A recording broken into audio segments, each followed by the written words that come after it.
خذ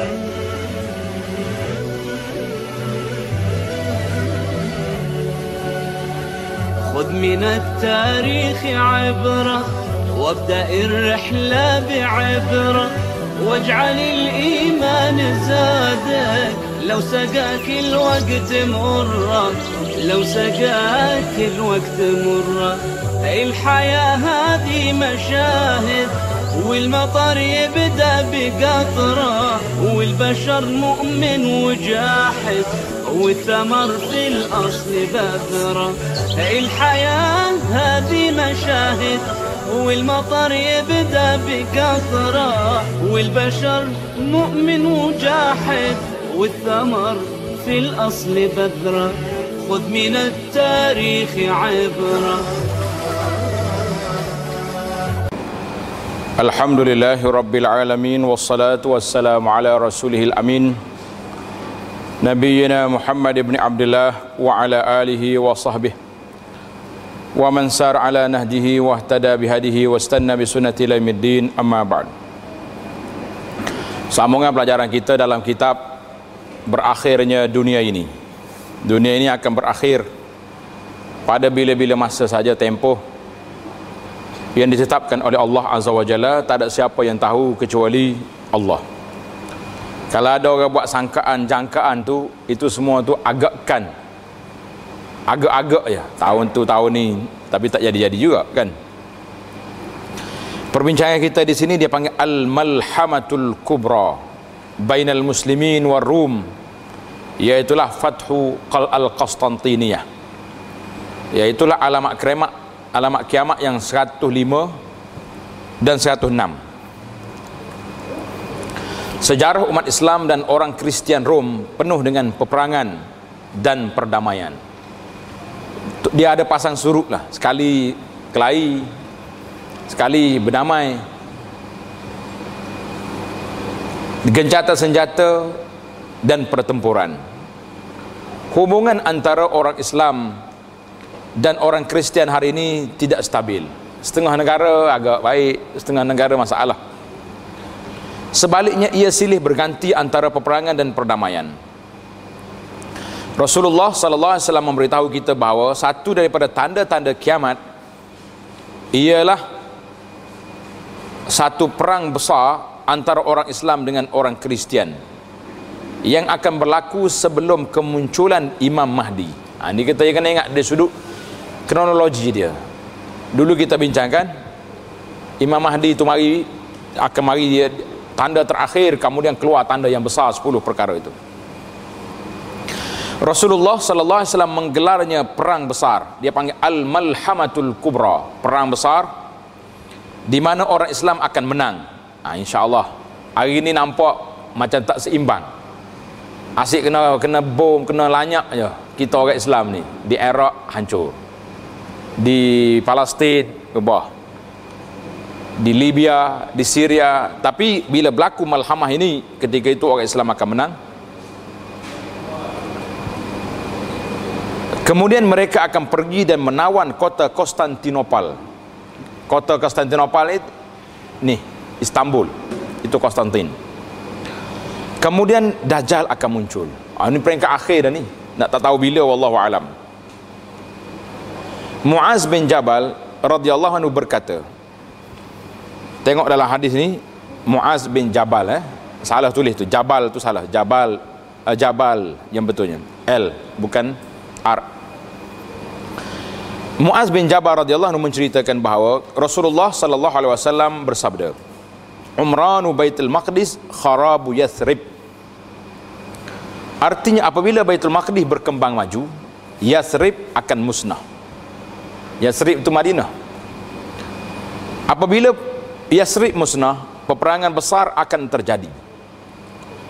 Apabila peperangan besar terjadi, Istanbul akan ditakluk, dan apabila Istanbul ditakluk, Dajjal akan muncul.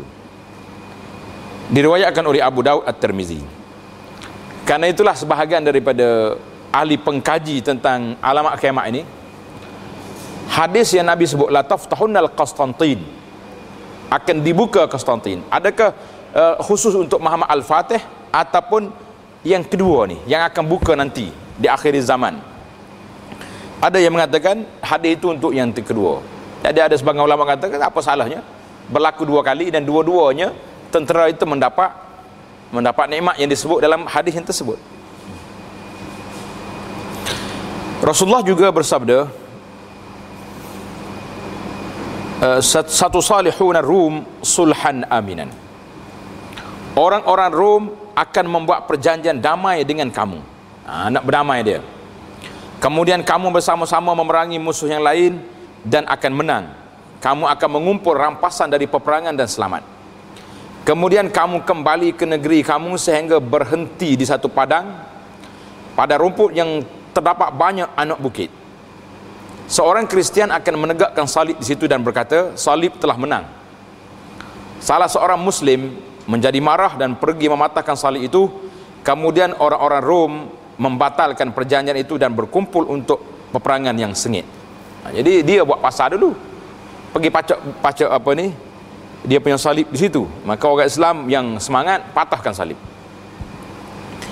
Ada riwayat yang mengatakan, ada yang menambah, orang Muslim akan bergegas mendapat senjata mereka dan mereka menghayunya, dan Allah memuliakan mereka dengan syahid, mana mati ketika itu. Hadis ini Abu Daud dengan sanad yang sahih.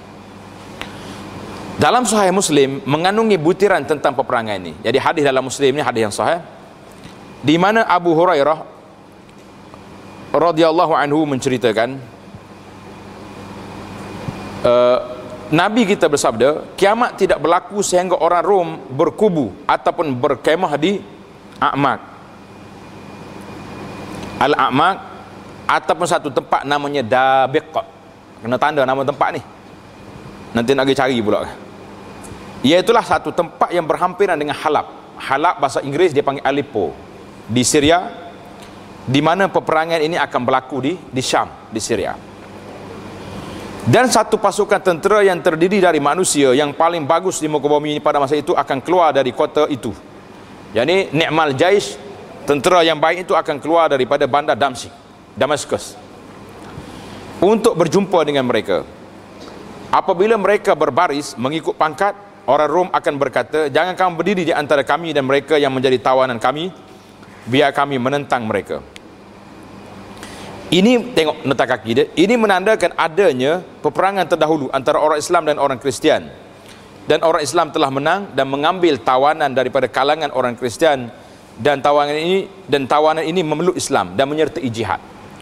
Jadi pokok Kristian masuk Islam, ikut jihad. Jadi bila berdepan sekali lagi dengan tentera mereka, ketua dia kata apa? Mu jangan masuk campur. Nah, ni sedap.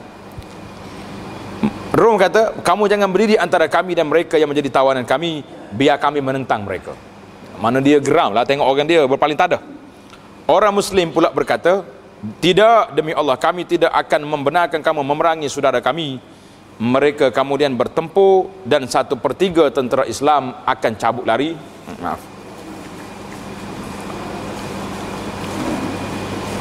Taubat mereka tidak akan diterima oleh Allah Azza wa Jalla.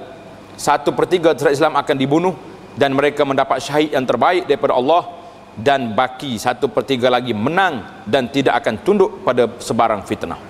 Yang tentera Islam terbagi 3. Ada yang belok lari, ada yang syahid dan ada yang menang. Dan mereka akan menakluki Istanbul, akan menakluki Konstantin.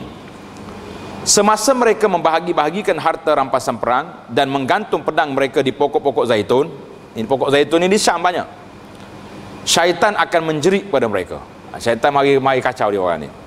Al-Masih Ad-Dajjal, mana Dajjal telah mengambil tempatmu di kalangan kaum keluarga kamu. Hei, hidup sibuk dengan harta perang ni. Dajjal dah kacau kamu punya keluarga. Maka mereka pun bergerak pulang, tetapi itu hanyalah amaran bahaya palsu. Apabila mereka sampai ke Syria, Dajjal, yakni Dajjal baru muncul. Mana masa tu tak ada lagi. Hadis ini dalam Muslim. Butiran tentang peperangan diceritakan dalam hadis-hadis lain, di mana Nabi SAW bersabda, tidak akan berlaku kiamat sehingga pembahagian harta pusaka tidak lagi diagih-agihkan di antara sesiapa yang dapat menikmati harta rampasan perang. Jadi harta pusaka tak bagi dah ketika itu. Kemudian dia membuat isyarat dengan tangannya, menunjuk ke arah Syria dan berkata, musuh akan berkumpul dan menentang orang-orang Islam, dan orang-orang Islam akan bersatu menentang mereka. Ibnu Mas'ud mengatakan mereka itu iaitulah menentang Rom. Kemudian akan berlaku pengunduran. Orang Muslim akan menghantar satu pasukan untuk bertempur bermati-matian dan tidak akan kembali melainkan beroleh kemenangan. Maknanya mujahidin Islam ini tak akan mati, tidak akan terhenti, maknanya ada tentera. Mereka akan bertempur sehingga malam berlalu, kemudian kedua-dua pihak pulang, tiada siapa yang menang, dan pasukan tersebut dibuang. Kemudian orang Muslim akan menghantar satu pasukan untuk bertempur bermati-matian dan tidak akan kembali melainkan beroleh kemenangan. Maknanya tentera yang dihantar ni kira tentera berani mati, pergi 3 tak balik dah. Asalnya begitu. Mereka akan bertempur sehingga malam berlalu, kemudian kedua-dua pihak pulang, tiada siapa yang menang, dan pasukan tersebut dibuang, tukar lagi. Kemudian orang Muslim akan menghantar satu pasukan untuk bertempur bermati-matian dan tidak akan kembali melainkan beroleh kemenangan. Mereka akan bertempur sehingga petang berlalu, kemudian kedua-dua pihak pulang, tiada siapa yang menang. 3 hari dah ni tak menang, dan pasukan yang tersebut dibuang. Kemudian pada hari keempat, orang Muslim yang lain akan dihantar untuk bergabung dengan mereka.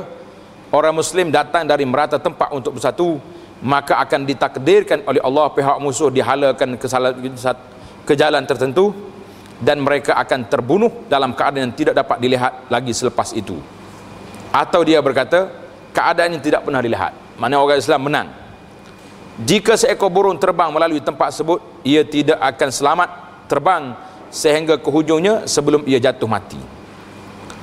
Dari setiap kumpulan keluarga terdiri dari 100 orang, kamu akan menjumpai hanya seorang laki-laki yang masih hidup.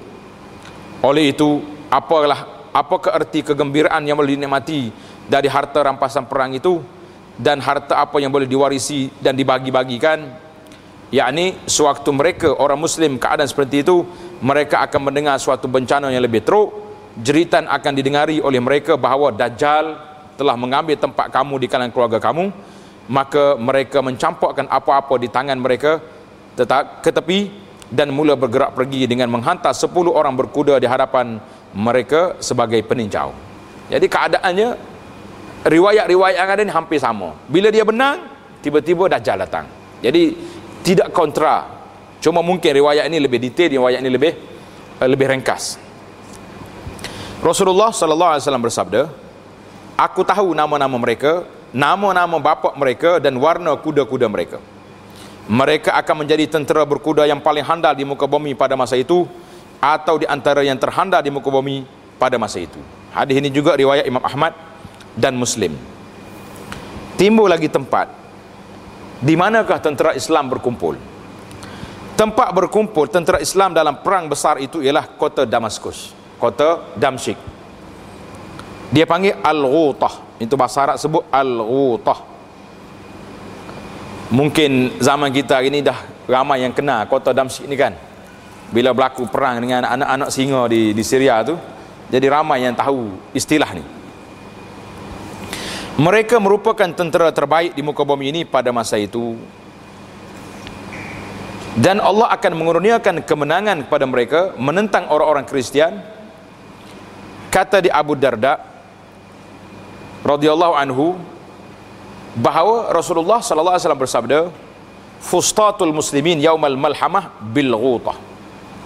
Kubu orang muslim di hari pertempuran besar itu adalah di Ghutah, berhampiran kota Damaskus, kota Damsyik, salah satu kota yang paling bagus di Syam. Menurut riwayat yang lain, Rasulullah sallallahu alaihi wasallam bersabda, di hari pertempuran besar, kubu orang muslim adalah di negeri bernama Al-Ghutah. Di dalamnya terdapat kota Damaskus. Ia akan menjadi salah satu kota yang paling bagus untuk didiami oleh orang muslim pada masa itu. Hadis ini riwayat Imam Ahmad. Penaklukan kota Konstantinopel oleh orang Islam akan berlaku tanpa sebarang pertempuran. Ini berbeza dengan yang Muhammad Al-Fatih dulu. Senjata mereka pada hari itu ialah takbir, Allahu Akbar, Allahu Akbar, dan tahlil la ilaha illallah, dan mereka berada di bawah pimpinan Imam Al-Mahdi Al-Muntazar. Abu Hurairah radhiyallahu anhu berkata, Rasulullah sallallahu alaihi wasallam bersabda, sami'tum bi Madinatin, pernahkah kamu mendengar tentang sebuah kota, satu bahagian berada di tanah besar dan satu bahagian lagi di seberang laut. Tengok, tanah hal ini dengan tanah sebelah. Mereka berkata, ya Rasulullah, baginda bersabda, tidak akan berlaku kiamat sehingga 70,000 dari Bani Ishaq menyerangnya. Ada yang kata Bani Ismail.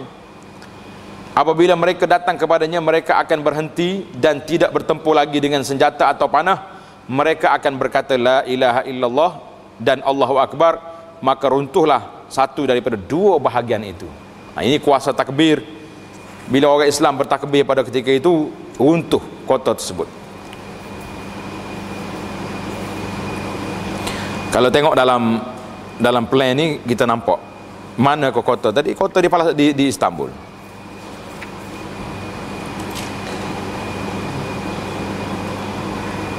Saur bin Yazid, payah nak baca terjemahan dia ni. Saur bin Yazid berkata, aku tidak tahu, tapi baginda bersabda, Nabi kita bersabda apa? Bahagian yang runtuh ialah bahagian yang di seberang laut. Kemudian untuk kedua kalinya mereka akan berkata la ilaha illallah dan Allahu Akbar, maka runtuhlah satu bahagian lagi. Kemudian untuk kali ketiga mereka akan berkata la ilaha illallah dan Allahu Akbar, maka ia pun terbuka untuk mereka. Lalu mereka pun masuk dan mengambil harta rampasan itu. Semasa mereka membahagi-bahagikan harta tersebut, mereka mendengar satu laungan mengatakan Dajjal telah muncul, dan mereka pun meninggalkan semuanya lalu bergerak pulang. Jadi hadis dalam Muslim. Kesimpulannya, Konstantin pun ada kaitan juga dengan kedatangan Dajjal, mana pada masa yang hampir sama. Kata di Nawawi, Al-Imam Nawawi menceritakan daripada Al-Qadhi Iyad berkata, beginilah sebagaimana diriwayatkan dalam semua manuskrip Sahih Muslim daripada Bani Ishaq. Yang dia nak bincang tentang siapa, Bani Ishaq ke Bani Ismail. Ada yang mengatakan apa yang diketahui ialah kata-kata daripada Bani Ismail. Inilah apa yang ditunjukkan oleh konteks hadis ini, kerana ia merujuk pada bangsa Arab, dan kota ini ialah kota Konstantinopel. Jadi siapa dia yang akan buka ni, orang Arab ke orang Ajam? Satu daripada petunjuk yang merujuk kepada bangsa Arab, keturunan Nabi Ismail, ialah apa yang diriwayatkan dalam hadis Zum Muhammar, bahawa orang Kristian akan berkata kepada teman mereka, kita akan menguruskan orang Arab buat kamu.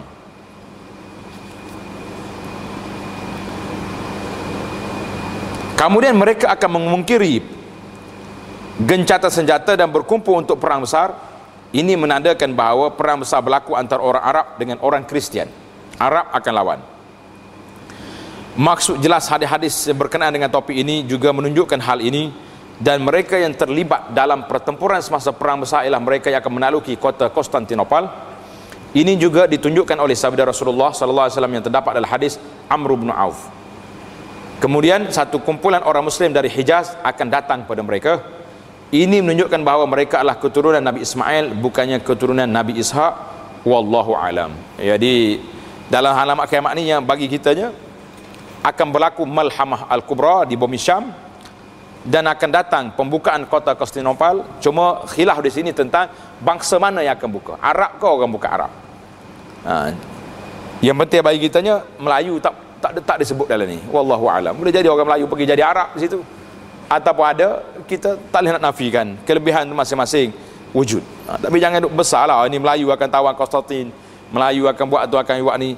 Melayu kampung dia pun tak terjaga lagi. Yang 107 dan 18 tanda kita ni, 107 18 dekat nak habis dah ni. Kita akan habis 100 yang ke-31 kan.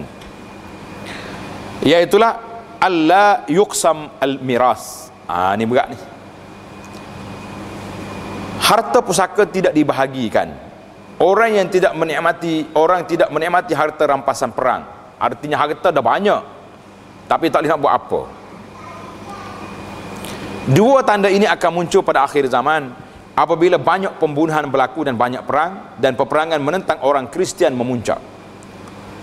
Apabila Abdullah bin Mas'ud radhiyallahu anhu berkata, Nabi sallallahu alaihi wasallam bersabda, "Inna as-sa'ata la taqum hatta la yuqsimul miras." Tidak akan berlaku kiamat sehingga pembahagian harta pusaka tidak lagi diagih-agihkan. Dan tiada sesiapa yang dapat menikmati harta rampasan perang. Kemudian dia membuat isyarat dengan tangannya menunding ke arah Syria. Kita telah pun menerangkan hadis ini dalam tanda sebelum ini. Cuma yang anda nak ulas tajuk ini, iaitulah harta pusaka tidak dibahagikan. Cerita ni cerita di akhir zaman. Tapi di zaman kita hari ini berlaku ke tidak? Harta pusaka tak bagi secara adil. Jawabnya terlalu banyak. Ini yang sangat yang patut kita ambil perhatian, bahawa harta pusaka di akhir zaman ini dibahagi secara tidak adil. Banyak saya terima aduan, kalau pergi pejabat agama lagi ramai, lagi banyak. Tapi cara menua, cara kampung ni pun banyak. Mak dia sendiri kadang-kadang buat masalah. Dia tak percaya kepada pembahagian faraid yang Tuhan bagi. Dia bagi awal-awal lagi ke anak dia, mu ambil ni, mu ambil ni. Anak 8 orang contohnya, 5 bagi, 3 tak bagi. Yang 3 ni mengamuk. Mak dia kata apa? Mu tak payah ambil lah, kamu dah kaya dah pangkat besar dah. Pangkat besar ke pangkat kecil, kalau harta tu hak mak dia, maka semua anak berhak menerimanya. Tak bolehlah kita bagi dengan otak kita, kamu kaya dah kan, tak payah ambil. Tak. Kena bagi, itu hak dia daripada ibu. Maka berlakulah kepincangan yang berlaku dan timbul perbalahan di antara adik-beradik sendiri, hasil daripada kerja tangan, kerja yang dibuat oleh ibu bapa sendiri. Atau sodok kira hari bapak ke hari ibu ke, harta pusaka nak bagi betul-betul. Kalau tidak, tak sodok bagilah, tunggu Tuhan bagi senang. Kalau mati, yang bagi pusaka ni siapa? Yas'alunaka qulillahu yuftikum fil kalalah. Allah Ta'ala yang akan bagi pusaka kepada kita. Jadi saya nasihatlah kepada keluarga kita ni yang ada harta benda, kalau nak bagi masa hidup, bagi biar adil. Kalau tidak, tak usah bagi awal-awal lagi, biar Tuhan yang bagi. Dengan harta, dengan undang-undang pusaka yang ada dalam Islam ini. Tanda yang ke-109, audatun nas ilal aslihati wal markubatil qadimah. Manusia akan kembali menggunakan senjata dan tunggangan masa silam. Ini ingat. Pada tu orang duk ketawa, belajar buat apa lagi, silak ke, main panah ke, main apa, habis masa dia kata. Sekarang ni orang tembak. Naam, tembak waktu ada peluru. Kalau peluru tak ada, nak main apa? Nak naik kapal terbang waktu ada minyak, kalau minyak dah habis. Kita telah melihat tanda ini dalam peperangan yang diceritakan dalam tanda kecil 105, 106 di atas. Rasulullah sallallahu alaihi wasallam bersabda, sewaktu mereka orang muslim keadaannya seperti itu, mereka akan mendengar suatu bencana yang lebih teruk. Jeritan itu akan didengari oleh mereka bahawa Dajjal telah mengambil tempat kamu di kalangan keluarga kamu. Maka mereka mencampakkan apa-apa di tangan mereka ke tepi dan mula bergerak pergi dengan menghantar 10 orang berkuda di hadapan mereka sebagai peninjau, dalam hadis yang lepas. Jadi Nabi kita juga bersabda, aku tahu nama-nama mereka, nama bapa mereka dan warna kuda mereka. Mereka akan menjadi tentera berkuda yang paling handal di bumi ini, dan pada masa itu dia ada atau di antara terhandal di muka bumi pada masa itu. Jadi hadis ini menunjukkan bahawa mereka akan guna balik senjata-senjata tradisional, kerana mungkin sudah tidak ada lagi senjata yang hebat, sudah kehilangan, tak berfungsi lagi pada waktu itu. Yang ke-110 dan 11, Imranu Baitul Maqdis. Hadis yang panjang tadi, Baitul Maqdis akan makmur. Pada waktu itu bolehlah kita nak pergi solat di Baitul Maqdis. Hari ni kalau kita pergi kena kacau ke Yahudi. Madinah akan hancur, nasallallahu salamah, tanpa penghuni dan pelawat. Hotel banyak pun dah nak masuk tak boleh, nak pergi tak boleh. Orang tak duduk lagi di Madinah pada masa tu. Hadis tadi yang panjang daripada Muaz bin Jabal, masih lagi salah cetak. Muaz bin Jabal berkata bahawa Rasulullah sallallahu alaihi wasallam bersabda, apabila Baitul Maqdis berkembang maju, Yathrib akan musnah. Apabila Yathrib musnah, peperangan besar akan terjadi. Apabila peperangan besar terjadi, Istanbul akan ditakluk, dan apabila Istanbul ditakluk, Dajjal akan muncul. Jadi kronologi dia akan berjalan satu demi satu. Apa yang dimaksudkan dengan Yathrib akan hancur ialah Madinah Munawwarah akan kosong, tanpa penghuni maupun pelawat. Menurut satu lagi riwayat, Rasulullah bersabda, peperangan besar, penaklukan Istanbul dan kemunculan Dajjal akan berlaku dalam masa 7 bulan. Tempoh dianya 7 asyhur. Hadis ini riwayat Imam At-Tirmizi dengan sanad yang dhaif. Sanad yang menetapkan tarikh itu lemah. Peristiwa-peristiwa yang disabdakan oleh Nabi SAW dalam hadis ini akan berlaku secara berturutan, satu demi satu. Kemakmuran Baitul Maqdis bermaksud ia akan dibangunkan dan dibesarkan dengan banyak bangunan dan menarik minat orang ramai untuk pergi dan menetap di sana. Ini diikuti oleh kemusnahan Yathrib, yaitu Madinah Munawwarah, kerana orang tidak lagi mau tinggal di sana. Oleh itu pembinaan bangunan-bangunan di sana terhenti. Ini berlaku hari ini di bandar Nabi, di mana ramai orang yang tinggal di bandar itu berkurangan kerana ramai yang berpindah ke bandar-bandar lain. Mana asalnya begitulah. Tapi Madinah ni tak akan sunyi lagi selagi tak sampai tempoh ini. Sebab kalau orang Arab tak duduk pun, orang tak Arab pergi duduk. Kita nak pergi duduk kalau dapat tempat kan. Tapi bila nak kiamat, tak ada lagi dah. Sabda Nabi SAW, Madinah akan ditinggalkan terbiar tanpa segala apa yang terbaik di dalamnya, sehinggalah seekor anjing atau serigala akan masuk, lalu ia kencing pada sebahagian tiang-tiang masjid atau mimbarnya. Allahu Akbar. Anjing masuk dalam masjid dah, tak ada orang. Mereka bertanya, ya Rasulullah, untuk siapakah? Untuk siapakah segala hasil tanaman pada masa itu? Baginda berkata, kepunyaan al-awafi, burung-burung dan binatang buas. Jadi makan yang ada pun burung-burung yang turun makan.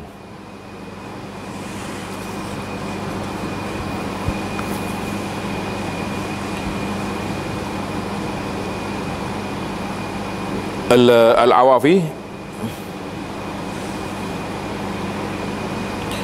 Baitul Maqdis makmur boleh ditafsirkan sebagai ia akan menjadi pusat pemerintahan khalifah pada akhir zaman. Seperti yang disebut dalam hadis Abdullah ibnu Hawalah al-Azdi yang berkata, dia kata apa? Rasulullah SAW mengutus kami dengan berjalan kaki ke sekitar Madinah, berjalan kaki untuk mencari harta rampasan perang. Kami kembali tanpa mendapatkan sebarang harta rampasan. Baginda dapat melihat keletihan kami dan raut wajah kami, mana sedih, letih, penat. Maka baginda berdiri di hadapan kami dan bersabda, ya Allah, janganlah engkau biarkan mereka bergantung kepadaku. Kalau nanti aku tidak boleh menolong mereka, jangan pula membiarkan mereka bergantung pada diri mereka sendiri. Kalau nanti mereka tidak boleh menolong diri mereka sendiri, jangan pula membiarkan mereka bergantung pada orang lain. Kalau nanti orang itu mengutamakan diri mereka sendiri melebihi mereka ini. Kemudian baginda meletakkan tangannya kepadaku dan berkata, hai Ibnu Hawalah, apabila kamu melihat khalifah turun di tanah suci, maka ketahuilah akan berlaku gempa bumi, kesusahan dan bencana, dan pada hari itu kiamat akan menghampiri manusia lebih hampir dari tanganku ini ke atas kepala kamu. Hadis ini diriwayat oleh Imam Abu Daud dengan sanad yang sahih. Dalam satu hadis lagi, kemusnahan Yathrib akan disertai dengan satu peperangan yang besar. Kharab Yathrib, bila kosong Madinah, malhamah akan berlaku di mana tadi? Di Syam. Peperangan ini ialah perang besar di antara orang Islam dan orang Kristian yang akan membawa banyak kematian. Selepas peperangan akan berlaku penaklukan kota Konstantinopel, iaitulah Istanbul, salah satu bandaraya terbesar di Turki hari ini. Sejurus selepas itu Dajjal akan muncul. Dajjal pun marilah. Yang ke-12, 112, Nafil Madinah syiraraha. Madinah akan dibersihkan daripada orang jahat seperti Al-Kir, seperti dia tulis ini Belus. Api itu kan besi itu, Kir itu mengeluarkan karat besi. Maknanya Api itu bila bakar besi, keluar karat. Madinah juga akan mengeluarkan orang-orang jahat di Madinah. Orang yang jahat di Madinah akan dikeluarkan. Tanda ini ialah salah satu daripada satu tanda kiamat yang akan berlaku selepas tanda-tanda yang disebut di atas. Tanda kiamat yang akan berlaku, iaitulah kemusnahan Madinah dan ia akan ditinggalkan manusia. Tinggal. Madinah berkembang dan makmur selepas Nabi SAW berhijrah ke sana. Jadi ini kronologi asal Madinah makmur.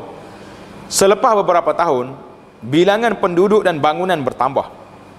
Tetapi Nabi SAW memberitahu kita bahawa satu daripada tanda-tanda kiamat ialah orang tidak lagi mahu tinggal di Madinah. Orang lari.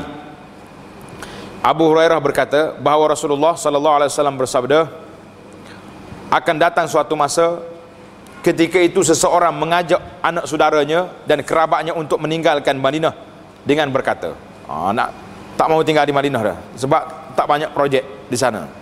Kerana pada waktu itu pusat pentadbiran berpindah ke bumi Syam. Daripada bumi Syam, Abbasiyah berpindah ke Iraq. Jadi akan berlaku tertinggal di Madinah di peringkat awalnya. Marilah kita mencari kemakmuran hidup, marilah kita mencari kesenangan hidup, yang kita keluar daripada Madinah. Padahal kata Nabi SAW, wal madinatu khairul law kanu ya'lamun. Wal madinatu khairul lahum law kanu ya'lamun. Padahal Madinah lebih baik bagi mereka kalau mereka mengetahuinya. Nabi kata kalau mu tahu kelebihan Madinah, mu tak akan keluar pergi cari harta. Demi zat yang jiwaku di tangannya, tidaklah seorang keluar dari Madinah kerana tidak senang, melainkan Allah akan memberikan penggantinya dengan orang yang lebih baik. Ini orang keluar Madinah kerana tak suka Madinah, Tuhan ganti yang lebih baik. Kita alhamdulillah baca hadis ni, kita keluar daripada Madinah bukan benci ke Madinah, tapi dah habis visa nak duduk, kena balik. Habis visa duduk, habis tempoh kita punya belajar, balik. Tapi orang ni, hak Nabi larang di sini, wal madinatu khairul lahum law kanu ya'lamun, iaitulah orang yang keluar Madinah kerana nak cari kesenangan di tempat lain. Ketahuilah bahawa Madinah itu bagaikan tukang besi yang mengeluarkan kotoran. Kiamat tidak akan berlaku sehingga Madinah menghilangkan para penjahatnya, sebagaimana tukang besi menghilangkan kotoran besi. Jadi ini hadis Nabi kata, Madinah akan keluarkan orang yang tak baik. Nasallallahu salamah wal afiyah. Di mana di akhir zaman, bila Dajjal mari, dia tak boleh masuk Madinah. Cerita Dajjal panjang, nanti kita cerita dalam bab dia. Nak masuk Madinah tak boleh, tapi dia duduk di pinggir Madinah, dia goncang dengan kaki dia atas bukit. Gedeguk Madinah bergoncang Madinah. Jadi orang munafikin pakat lari pergi ikut Dajjal. Orang Islam dalam Madinah lari ke masjid Nabi. Itu perbezaan yang ketara. Ada suatu ketika apabila Sayyidina Umar bin Abdul Aziz bertolak daripada Madinah, beliau berpaling menghadap Muzahim, hambanya yang dimerdekakannya, dan berkata, ini cerita Sayyidina Umar bin Abdul Aziz, dia kata apa? Ya Muzahim, atakhsha an nakuna mimman nafathul Madinah. Hei Muzahim, adakah kau risau kita akan tergolong dalam mereka yang akan dikeluar daripada Madinah dengan sebab kita keluar ni? Ini tidak bermaksud mereka yang tinggal di Madinah dan kemudian yang berpindah dari sana dianggap sebagai orang jahat. Ramai sahabat Nabi yang berpindah dari Madinah dan pergi ke tempat-tempat lain untuk berjihad, berdakwah, di mana Abu Hurairah radhiyallahu anhu berkata bahawa Rasulullah sallallahu alaihi wasallam bersabda, yatrukuna al-Madinah ala khairi ma kanat la yaghshaha illa al-awafi. Madinah akan ditinggalkan terbiar dengan segala apa yang terbaik dalamnya, dan tiada siapa yang akan memasukinya kecuali al-awafi. Apa dia awafi tadi? Burung-burung dan hayawan-hayawan, serigala dan sebagainya. Itu mana awafi. Hadis ini muttafaqun alaih. Apa yang dimaksudkan di sini ialah orang akan meninggalkan Madinah padahal mereka masih boleh terus menetap di sana. Tak kena halal keluar tapi tak nak tinggal di sana. Hasil tanamannya bagus dan kehidupannya juga selesa. Tetapi akan terjadi huru-hara dan kesusahan yang menyebabkan orang meninggalkan Madinah secara perlahan-lahan dan berpindah ke tempat lain, sehinggalah tidak ada lagi orang yang tinggal. Rumah-rumah, jalan dan masjid akan kosong, dan hayawan-hayawan akan memasuki ke dalam masjid dan meninggalkan najis di dalamnya dengan tiada siapa yang melarangnya, kerana tempat itu sunyi tanpa manusia. Allahu Akbar. Bila ke zaman ni, wallahu a'lam. Tak nak kata lagi. Sekarang ni alhamdulillah Madinah makmur, orang duduk di Madinah beramai, orang nak pergi ke Madinah beramai, orang benci Madinah beramai. Dulu anda ingat perbezaan yang sangat ketara waktu anda mula-mula pergi ke Madinah tahun 80-an. Bila masuk waktu azan, kedai tutup, budak-budak hidup main, tak ada, pergi ke masjid. Tapi akhir-akhir ni kita tengok macam orang dah mula tak hirau dengan bumi Madinah. Nampak macam itulah. Peniaga-peniaga banyak yang buat hal. Budak-budak, pemuda-pemuda syabab pun nampak macam tak hirau sangat. Orang azan pun duduk main. Jadi view tu nampak perbezaan tu sangat ketara suasana di Madinah. Tapi akhir zaman tu cerita lain. Yang kita nak ceritanya suasana di Madinah yang ada hari ini. Kerana itulah saya nasihat kepada orang yang pergi ke Madinah, jangan lupa mengembara di bumi Madinah dengan hati dan perasaan. Mengembara di Madinah bukan lagi dengan mata. Kalau awak mengembara di Madinah dengan mata, apa yang tak ada di Madinah? Kedai-kedai makan semuanya nama-nama jenama orang putih belaka. Lorong di antara masjid Nabi nak pergi ke Universiti Islam Madinah, dekat Masjid Quba, budak-budak Arab panggil lorong Eropah situ. Semua jenama-jenama barat, dengan kedai makannya, dengan kedai pakaiannya, dengan suasana orang sudah hilang. Identiti ke Madinah itu telah dihilangkan oleh mereka. Tetapi yang kita kena mengembaranya, itulah di antara sebab saya tulis buku Sejarah Madinah, supaya bila kita berjalan dengan perasaan kita, dengan mata hati kita. Di sinilah lorong yang dijalani yang Nabi kita datang. Di sinilah tempat Nabi kita berkumpul. Di sinilah tempat Nabi kita berjihad. Jadi barulah kita ada perasaan cintakan bumi Madinah, cara cinta hakiki. Kalau berjalan dengan mata hari ni, mengalir air mata ada. Sebab tak nampak tanda-tanda kesan-kesan atharus sahabah yang ditinggal oleh Nabi dan para sahabat itu sudah tidak wujud lagi di Madinah, selain daripada Masjid Nabawi Syarif. Yang ketiga, 113 zawalul jibal min amakiniha. Mengalih gunung-gunung daripada tempatnya. Bukit bertukar tempat. Hari ini memang berlaku. Berlaku ke tidak? Berlaku. Bukit sini dipunggah tanah dengan lori pergi letak di mana-mana tempat untuk buat pembangunan. Ini berlaku dah. Tempat kita banyak bukit yang telah dipindahkan oleh manusia. Allah yang Maha Esa dan Maha Agung telah meletakkan gunung ganang untuk menstabilkan bumi. Nak suruh gunung-gunung ni untuk jadi seimbangkan bumi. Tetapi Nabi SAW telah memberitahu kita bahawa satu daripada tanda kiamat ialah membuang gunung-gunung daripada tempatnya, pindahkan gunung. Ini pasti akan berlaku seperti yang disebut, disebabkan tanah runtuh atau petir, dan ia mungkin disebabkan perbuatan manusia seperti pembinaan dan pembangunan meratakan gunung seperti yang berlaku di kebelakangan ini di banyak tempat di dunia. Sekejap bukit ni kena makan, sekejap bukit ni kena pindah. Atau ia mungkin disebabkan oleh kemusnahan gunung dan banyak batu batan yang runtuh, seperti pernah berlaku beberapa kali di mana seorang sahabat yang bernama Samurah bin Jundub radhiyallahu taala anhu mengatakan, la taqumu sa'ah hatta tazul al-jibal min amakiniha. Tidak akan berlaku kiamat sehingga gunung ganang dialih dari tempat mereka. Gunung ganang dipindah daripada tempat dia, dan kamu lihat bencana yang hebat yang tidak pernah kamu lihat sebelumnya. Hadis ini di Tabarani dengan sanad yang sahih. Yang ke-114, khuruj rajul min Qahtan yuti'uhun nas. Yang 114 ni kemunculan seorang laki-laki daripada kabilah Qahtan. yang akan dipatuhi oleh manusia. Lepas ni baru ni orang cari Bani Tamim. Nah, kalau dengar cerita Qahtan ni, ada pula orang ngaku Qahtan ni pula lepas ni, susah kita.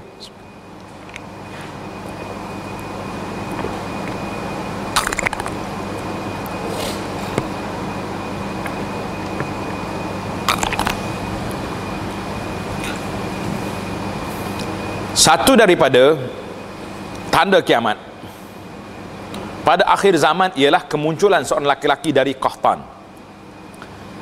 Siapa dia Qahtan ini? Kabilah Arab yang dikenali ramai. Besarlah Qahtan ini. Tuan-tuan berkenal nama Qahtan ini. Tapi bukan ni. Kan dalam buku kita tu, Perisai Muslim. Siapa dia penyusun dia? Cuba balik tengok buku. Qahtan, ada orang kabilah Qahtan. Tapi yang ni bukan yang tu. Nak ceritanya nama kabilah ni masyhur. Manusia akan menyokong dan mematuhi dia dan bersatu bawah pimpinan dia. Ini akan berlaku apabila masa berubah. Di mana Abu Hurairah berkata, Nabi kita bersabda, la taqumus sa'ah hatta yakhruja rajulun min Qahtan yasuqun nas bi'asah. Tidak akan berlaku kiamat sehingga seorang laki-laki muncul dari Qahtan yang mendorong orang lain dengan kayunya. Dia dah halau orang dengan tongkat dia. Maknanya seorang pemimpin yang ganas juga dia ni. Muttafaqun alaih.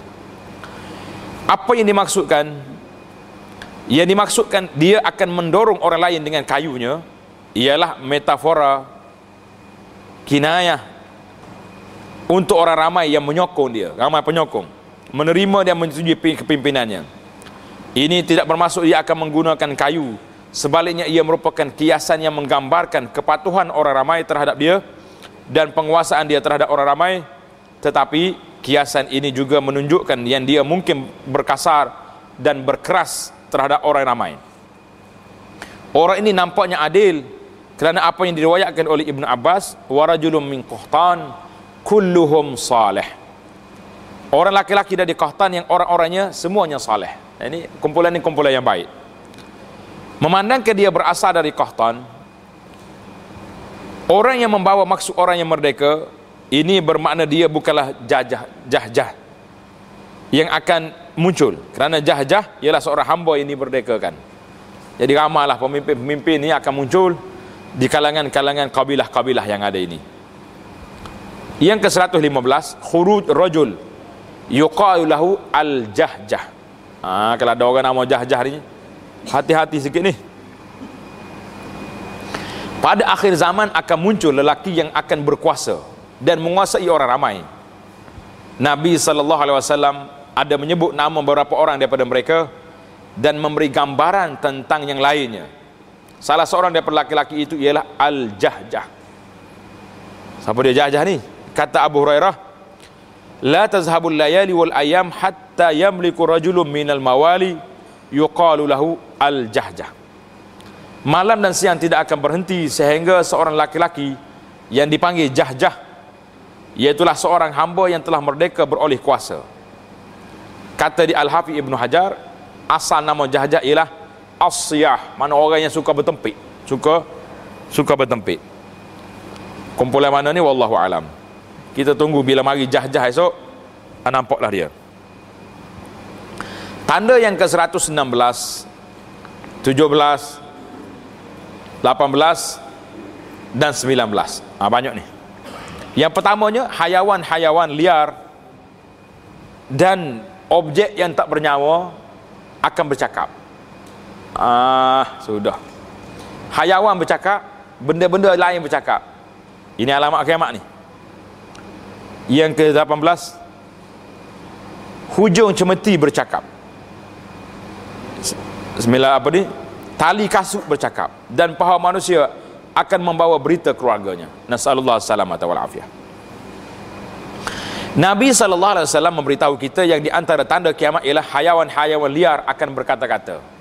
Jadi kalau kita tengok zaman kita hari ni, hayawan bercakap ke tidak? Cakap. Tengok dalam TV tu, kata-kata semua hayawan belakang duk cakap. Tidak hayawan. Cakap orang putih pula tu. Ada setengah tu cakap Arab. Hujung cemeti akan bercakap. Binatang buas, tali kasut akan bercakap dan paha bercakap. Kata Abu Sa'id Al-Khudri, radhiyallahu anhu, demi zat yang telah menciptakanku, yakni ini hadis Nabi, dengan kekuasaannya tidak akan terjadi hari kiamat sebelum binatang-binatang buas berbicara dengan manusia. Kita boleh bercakap. Ni kita duduk dia sini, tiba-tiba panda bercakap, sudah dia cakap Melayu pula tu, agak-agak nyembrak benar kita tak nak kiamat tunggu dah ni. Sebelum seorang diajak berbicara oleh hujung cemeti serta tali-tali seliparnya, dan pahanya akan mengkhabarkan kepadanya tentang apa yang dilakukan oleh istrinya atau keluarganya sesudah dia meninggalkannya. Allahu Akbar. Sehingga hayawan-hayawan buah berkata-kata merujuk pada hayawan seperti singa, serigala dan pelbagai jenis hayawan pemangsa manusia. Mereka ni hayawan yang telah bercakap. Ini merujuk kepada manusia secara am, sama ada mereka ialah beriman atau kafir. Semua boleh bercakap belaka. Kedua-dua tanda ini, hujung cemeti bercakap dan paha dia memberitahu berita tentang keluarganya selepas dia meninggalkan mereka, masih belum berlaku. Wallahu alam. Jadi tak ada lagi lah. Tapi kalau tengok ke kartun tu memang berlaku dah. Tetapi ia akan berlaku kerana orang yang bercakap mengenainya ialah Rasulullah sallallahu alaihi wasallam, yang menyampaikannya daripada Tuhan yang Maha Esa dan Maha Agung. Ramai pengkaji mengatakan bahawa apa yang dimaksudkan dengan hujung cemeti, tali kasut dan paha yang berkata-kata ialah berkomunikasi zaman moden yang telah dicipta di zaman kita, seperti telefon bimbit. Handphone bercakap dah ni plastik besi ni. Dan cara telah untuk mendengar yang dapat menghantar bunyi-bunyi walaupun yang amat perlahan dan amat samar. Macam kes yang berlaku kepada kehilangan 370. Dia panggil apa tu? Petunjuk daripada Kamal Sinai ni, daripada satelit tu. Kan bunyi suara dalam laut tu, pakak hidup korek habis laut tu. Akhir kali bersih laut tu, cari tak jumpa juga. Jadi ada berlaku benda-benda macam ni. Terdapat juga pendapat yang mengatakan bahawa tanda-tanda ini patut dipahami menurut maksudnya yang jelas, iaitu sememangnya cemeti, kali kasut dan paha akan bercakap. Wallahu alam. Jadi apa salahnya? Tuhan nak bagi kuasa supaya kasut kita boleh bercakap. Kasut cakap, dia ni semalam pergi tempat maksiat ni, kasut cerita. Malu kita. Berkenaan dengan hayawan liar berkata-kata, tanda ini telah berlaku di zaman Nabi. Dengar ni. Hayawan liar ni telah berlaku di zaman Nabi sallallahu alaihi wasallam. Abu Sa'id Al-Khudri berkata, semasa seorang badui mengembala kambing, biri-birinya berhampiran dengan Madinah. Seekor serigala melarikan seekor kambing tadi. Jadi semari serigala tangkap kambing, badui tersebut mengejar serigala tadi, menyelamatkan kambing dan cuba menghalau serigala itu, tetapi serigala enggan lari. Jadi serigala dah tangkap kambing dia nak pergi ambil balik. Kemudian ia duduk sambil menggoyangkan ekornya. Ia bercakap dengan badui itu. Serigala bercakap, dia kata apa? Kau telah mengambil rezeki yang Allah kurniakan kepada aku. Dah aku tangkap dah anak kambing, mu nak kapah balik buat apa? Itu rezeki aku. Kita kalau kena macam ni, ambil ada zakah. Pengembala kambing berkata, aku takjub akan serigala yang menggoyangkan ekornya bercakap dengan aku. Macam mana mau boleh bercakap ni? Serigala berkata, demi Allah, kau terlupa sesuatu yang lebih menakjubkan daripada ini. Pengembala bertanya, apa dia? Serigala menjawab, Rasulullah sallallahu alaihi wasallam berada di An-Nakhlataini. Dia kata, Rasulullah berada di satu tempat nama dia Nakhlataini, di antara dua padang lahar, memberitahu orang ramai tentang apa yang berlaku pada masa silam dan apa yang akan berlaku. Mana badui ini belum kenal Nabi sallallahu alaihi wasallam. Jadi serigala ni cerita kepada pengembala. Dia kata ada benda pelik lagi. Ada seorang di Madinah tu, Rasulullah. Dia cerita kepada orang benda yang akan berlaku yang akan. Orang badui membawa biri-birinya ke tempat yang selamat di Madinah. Dia pun bawa kambing dia pergi ke Madinah. Kemudian pergi berjumpa Rasulullah sallallahu alaihi wasallam dan mengetuk pintu rumah baginda. Apabila Rasulullah selesai sembahyang, baginda bertanya, Di mana ke orang Badui dengan kambing biri-biri? Mana Pak Cik Badui dengan kambing? Di mana? Orang Badui itu berdiri dan Rasulullah berkata, beritahu mereka apa yang kau dengar dan lihat. Mu cerita kepada orang ramai ini apa yang kamu dengar dan apa yang kamu lihat. Orang Badui menceritakan kepada orang ramai apa yang dilihat dan dengar daripada serigala tadi. Serigala cerita kepada dia bahawa Nabi ada di Madinah. Rasulullah bersabda, sadaq ayatun takunu qabla sa'ah. Tengok, Nabi kata dia telah berkata benar. Dia telah berkata benar. Ini adalah tanda-tanda yang berlaku sebelum kiamat. Demi Zat yang telah menciptakan diriku dengan kekuasaannya, tidak akan terjadi kiamat sebelum seorang itu meninggalkan keluarganya dan hujung cemeti serta tali-tali seliparnya atau kayunya akan mengkhabarkan kepadanya tentang apa yang dilakukan oleh keluarganya sesudah dia pergi. Jadi hadis ini riwayat Imam Ahmad. Kata di Imam Ibnu Katsir dalam komentarnya, wa hadza ala syarti ahli sunan wa lam yukharrijuh.